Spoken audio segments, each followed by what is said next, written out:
Hi friends. தென்னை மரத்துக்கு மேலே ஒருத்தங்க குழந்தைய கொண்டு போய் வச்சுருந்தாங்கன்னா நம்புவீங்களா? நீங்கள் நம்பணும், அதுதான் நிஜம். ஒரு தென்னை மரத்துக்கு மேலே ஒருத்தங்க குழந்தைய கொண்டு போய் வச்சுருந்தாங்க. அப்புறம் அந்த குழந்தைய கண்டுபிடிச்ச ஸ்டோரி தான் இது. ஒரு ஊர், அந்த ஊரோட பேர் எனக்கு தெரியல. அங்கே என்னென்னா ஒரு பெரிய தென்னந்தோப்பு. அந்த தென்னந்தோப்புக்கு நடுவில் வந்து ஒரே ஒரு வீடு. அவங்க வந்து ஊருக்குள்ளே தான் இருக்காங்க. அந்த தென்னந்தோப்பு ஊருக்குள்ளே தான் இருக்குது. ஒதுக்குப்புறமான இடமும் கிடையாது. ஆனால் என்னென்னா அந்த வீட்டுக்காரங்க வந்து தனியாக இருக்கிற மாதிரி இருக்கும் அந்த இடத்துல. ஒரு வாட்டி அந்த வீட்டுக்கு ஓனர் வந்து தென்னந்தோப்பில் பார்க்குறாரு, தேங்காய் எல்லாம் நல்லா விளைஞ்சிருக்கு. அப்போது தேங்காய் வெட்டணும் அப்படின்னு சொல்லிட்டு தேங்காய் வெட்டுற ஆளை கூப்பிடுறாங்க. அவர் வந்து தேங்காய் எல்லாத்தையும் வெட்டி கொடுத்துட்டு போகிறார். இவங்களும் தேங்காய் எல்லாத்தையும் பிறகு ஒதுக்கியாச்சு. அப்புறம் என்னென்னா அந்த ஓனரோட ஒய்ஃப் மட்டும் வீட்டில் இருக்காங்க. அப்போ திடீர்னு அடுத்த நாள் திடீர்னு அங்கே வந்து ஒரு குழந்தை அழுகிற சத்தம் கேட்குது. இவங்க என்னடா நம்ம வீட்டில் எந்த குழந்தை அழுது அப்படின்னு சொல்லி வீட்டுக்குள்ளெல்லாம் தேடி பார்க்குறாங்க. வீட்டுக்குள்ளே ஒரு குழந்தையும் காணும். அப்புறம் இது கேட்டுக்கிட்டே இருக்குது. அப்பப்போ இந்த குரல் வந்து கேட்குது. அப்போது தென்னந்தோப்புலேயும் போய் பார்க்குறாங்க. வீட்டுக்குள்ளே ஒரு இடம் விடாமல் தேடுறாங்க. எங்கே தேடினாலும் குழந்தையே காணும். ஆனால் அந்த சவுண்டு கேட்டுகிட்டே தான் இருக்குது.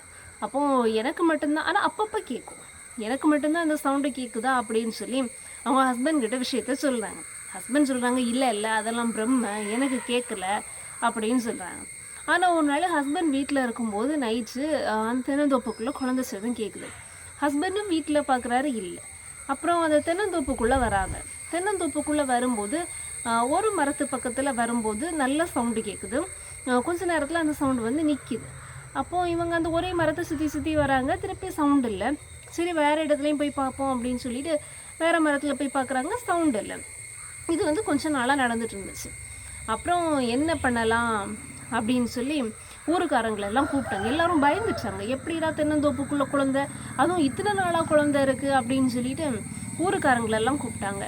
ஊருக்காரங்கெல்லாம் வந்து தேடி பார்க்கவும் அவங்களுக்கும் வந்து சவுண்டு கேட்குது. ஒரு மரத்து பக்கத்தில் போனால் தான் சவுண்டு கேட்குது. அப்போது எல்லாருக்குமே வந்து என்னென்னா அந்த மரத்தில் ஏறி பார்க்குறதுக்கு பயம். எல்லாரும் அந்த பக்கம் போகிறதுக்கு பயப்படுறாங்க. யாராவது மரத்து மேலே ஏறி பாருங்க அப்படின்னு சொன்னாலும் எல்லாருக்கும் பயம். அப்போ என்ன பண்ணாங்கன்னா, தேங்காய் வெட்டுறவர் பக்கத்து ஊருக்காரர் இல்லை, அப்போ அவரையே கூப்பிட்டு மரத்து மேலே ஏற வச்சு பார்க்கலாம் அப்படின்னு பிளான் பண்ணி அந்த தேங்காய் வெட்டுறவரை கூப்பிட்டாங்க. இப்படி அதுவும் வந்து குழந்தை இருக்குன்னு சொல்லி கூப்பிடல, ஒரு இதில் கொஞ்சம் ஒரு தென்னை மரத்தில் ஏறி பார்க்கணும், ஒரு விஷயம் இருக்குது அப்படின்னு சொல்லி அவரை கூப்பிடுறாங்க. அவர் வராரு. தென்னந்தோப்புக்காரர் ஃபோன் பேசிக்கிட்டே தோப்புக்குள்ளே வராரு. ஒரு சவுண்டும் இல்லை. அப்புறம் இவர் ஃபோனை வச்சுட்டு, தென்னந்தோப்புக்காரர் வந்து ஃபோனை வச்சுட்டு தேங்காய் வெட்டுறவர் வந்து கையில் ஃபோனை வச்சுட்டே வராரு. அந்த தென்னை மரத்து பக்கத்தில் வரும்போது சவுண்டு கேட்குது. சவுண்டு கேட்டப்போ எல்லோரும் அவர்கிட்ட உண்மையை சொல்லிட்டாங்க. இந்த தென்னை மரத்தில் ஏதோ இருக்குது, ஒரு குழந்தை இருக்குதுன்னு நினைக்கிறேன், நீங்கள் ஏறி பார்க்கணும், ஏன்னா ஃபுல்லாக சவுண்டு கேட்டுக்கிட்டே இருக்குது அப்படின்னு. இப்போ அவர் சொல்கிறாரு, அடலூசுங்களா, நான் அன்றைக்கி தேங்காய் வெட்ட வந்த அன்னைக்கு என் ஃபோனை மறந்து தென்னை மரத்து மேலேயே வச்சுட்டேன். அது எங்கே வச்சேன்னு தெரியாமல் நான் போகிற எல்லா தோப்புக்கும் ஃபோன் பண்ணி பார்த்துட்ருக்கேன். இன்றைக்கி தான் இந்த தோப்புக்கு வந்து ஃபோன் பண்ணுறேன். மேலே இருக்கிறது குழந்தை இல்லை, என் ஃபோனோட ரிங்டோன் அதுதான் மேலே இருந்து அழுது அப்படின்னு சொல்லி கடைசியில் அவருக்கு குழந்தையை தூக்கிட்டு தென்னந்தோப்புக்காரர் போனார். பார்த்தீங்களா, ஒரு குழந்தையை கொண்டு போய் தென்னை மரத்து மேலே வச்சுருக்காங்க. சிரிச்சிங்க தானே?